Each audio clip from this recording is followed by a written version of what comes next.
खतरा भी ज़्यादा होता बहुत है खतरा होता है कि कोई हल्की सी भी मिस्टेक हुई तो उसके बाद आपकी तरफ उंगलियां उठने लग जाएंगी कि अच्छा। तो खैर नवाज शरीफ का फ्यूचर पे बात हो। देखिए नवाज शरीफ की जो उनके नवाज शरीफ साहब के बारे में मैंने यहाँ तक तो कहा था आएंगे, क्लीन चिट मिलेगी, और फिर मैंने कहा था कि वो अपनी पार्टी को ऑर्गेनाइज भी करेंगे, किंग मेकर का रोल उनके लिए बेहतर है, जिस पे हाथ रखेंगे वही प्राइम मिनिस्टर होगा उनकी तरफ से जो है।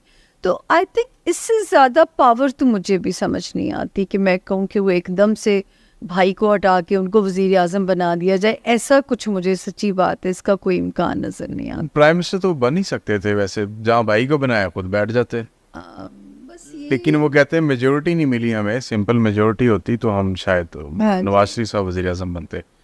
तो अब आप आगे ये देख रही हैं कि ये उनकी मैक्सिमम पीक है यहाँ पे, इतनी जितनी इन्होंने पावर यहाँ पे रिटेन की हुई है, इससे ज़्यादा नहीं हो। बिल्कुल अपनी पार्टी को ऑर्गेनाइज भी करेंगे, डिसीजंस मैं कह रही हूँ किंग मेकर का रोल उनका चलेगा।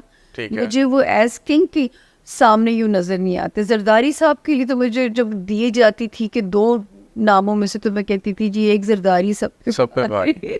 अच्छा जरदारी साहब, जरदारी साहब की आगे मुस्तकबिल सियासी क्या देख रही है? इसी तरह ही चलेगा जिस तरह? सर वो बहुत जो है जोड़ तोड़ के बादशाह उनका ना, चाइनीज जो स्टार है वो मंकी है। अब आप देखिए मंकी का दिमाग कितना वो मशहूर है, तो जो है वो हर सूरत हाल से बच के भाग। हाँ, तो ये जो है ये जरदारी साहब को मैं हमेशा जब पढ़ती थी, मैं क्योंकि जब पढ़ना होता है तो मैं चाइनीज स्टार्स भी उनके निकालती हूँ, क्योंकि वो सिफात आती हैं इंसानों के अंदर भी। अच्छा वाह, तो उनका दिमाग माशाल्लाह इतना तेज है, जोड़ तोड़ के वो माहिर है, तो वो सेफ है। बल्कि पीपल्स पार्टी को आप देखेंगे जल्दी जो है एक पावर के साथ कम बैक करता हुआ। ठीक है। और हमारे छोटे मियाँ साहब जो वज़ीर आज़म पाकिस्तान है, जी जी, उनको ये कुर्सी आपने कहा कि हो सकता है कि तब्दील भी हो जाए, आपको इस तरह का नज़र भी आ रहा है, लेकिन उनका बीइंग अ पॉलिटिशियन कैरियर आप कैसे देख रही हैं? उनका भी जो सेट्रन है, इस मुल्क में 4 एक लोग हैं, आप खुद भी उन पे हैरान होंगे। एक तो शेख रशीद साहब जो तो बिल्कुल ही वो निकल के बेचारे, वो तो खुद भी ज्योतिषी है, वो भी अक्सर उनका भी सेट्रन पावरफुल है। अच्छा। मौलाना फजलुर रहमान, अच्छा, तीसरे हैं इमरान खान साहब, एंड देन शहबाज शरीफ साहब। इनका सेट्रन स्ट्रॉन्ग एग्जॉल्टेड है। तो जब मियाँ साहब की एक और मेरी पेशगोई सर उमर बहुत हिट हुई थी, जब वो पानामा के केसेस थे, और मैंने कहा था कि -1 होगा, नवाज शरीफ साहब माइनस हो जाएंगे, लेकिन नून लीग अपनी मुद्दत पूरी करेगी। तो उस वक्त भी मैं कहती थी कि इनको चाहिए अपने छोटे भाई को दे दें, क्योंकि उनका सियासी सितारा बहुत स्ट्रॉन्ग है। लेकिन शायद उससे वो कोई इनसिक्योरिटी थी या कोई फैमिली इश्यूज होंगे कि उन्होंने खाकान साहब पे भरोसा किया, और जो है लेकिन शहबाज शरीफ साहब का भी सियासी सितारा, इन्हीं ये 4 लोग हैं जो मैं आपको देखिए। मौलाना फजलुर रहमान साहब, चाहे उन्हें आप ना भी कोई इलेक्शन जितवाएं, कुछ भी ना करें, फिर भी वो इम्पोर्टेंट हो जाते हैं। वो तो पीडीएम के सरबराह रहे हैं, जबकि हालांकि उनका कोई हिस्सा नहीं था। उनका भी सियासी सितारा क्योंकि बहुत स्ट्रॉन्ग है। चाहिए।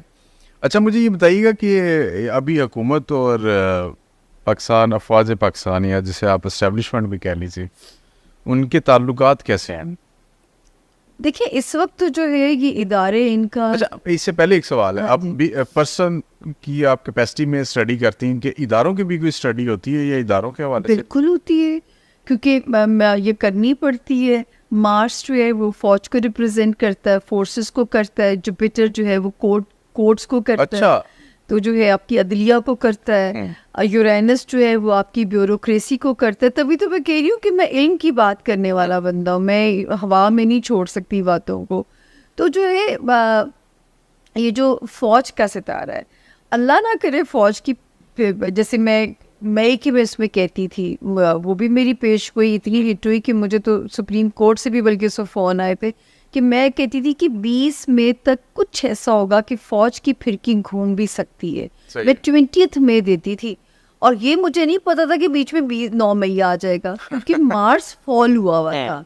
तो अभी फिर एक फेज़ ऐसा आ रहा है, ये जो मिड जून से मिड जुलाई का, कि फ़ौज को फिर से ना उस पे जाना पड़ जाए, अपने इस पे जो है लेकिन जो है आप अगर बात करेंगे कि इदारों की, तो मैं हमेशा से कहती थी सर पाकिस्तान में बांग्लादेश सेटअप चलेगा और वही सरवाइव करेगा।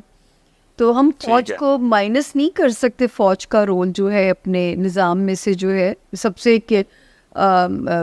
फाइनल अथॉरिटी जो है, क्योंकि मार्स पावरफुल है पाकिस्तान के जायचे में, तो बस ये समझिए कि बांग्लादेश सेटअप ही चलना है। इमरान खान और फौज के दरमियान ताल्लुकात ठीक होते नजर आ रहे हैं आप? ये तो ऐसे सवाल हैं, ये तो तज्जिया कार जवाब दे सकते हैं। नॉलेज क्या कहता है, सितारे क्या कहते हैं? देखिए मैं तो खान के सितारे कह सकती हूँ ना, कि जैसे मे गुटलक दे रहा है, अब मे में फौज उनके हक में ठीक होती है या अदलिया, ये तो मुझे नहीं ना पता, ये इल्म यहाँ दोनों में से कोई एक बेहतर हो सकता है। क्योंकि उनकी लक तेज होने जा रही है, तो जो कौन उनको सपोर्ट करता है, कौन फिर वहाँ से उनको उनके लिए रिलीफ बनता है, ये गैब का इल्म है। ये बड़ी अच्छी एक उन्होंने न्यूज़ दी है, बल्कि उनकी प्रेडिक्शन है कि मई में खान साहब के हक में कोई ना कोई एक इदारा शायद उनकी फेवर में आ जाएगा और खान साहब के बेहतर टाइम जो शुरू हो जाएगा।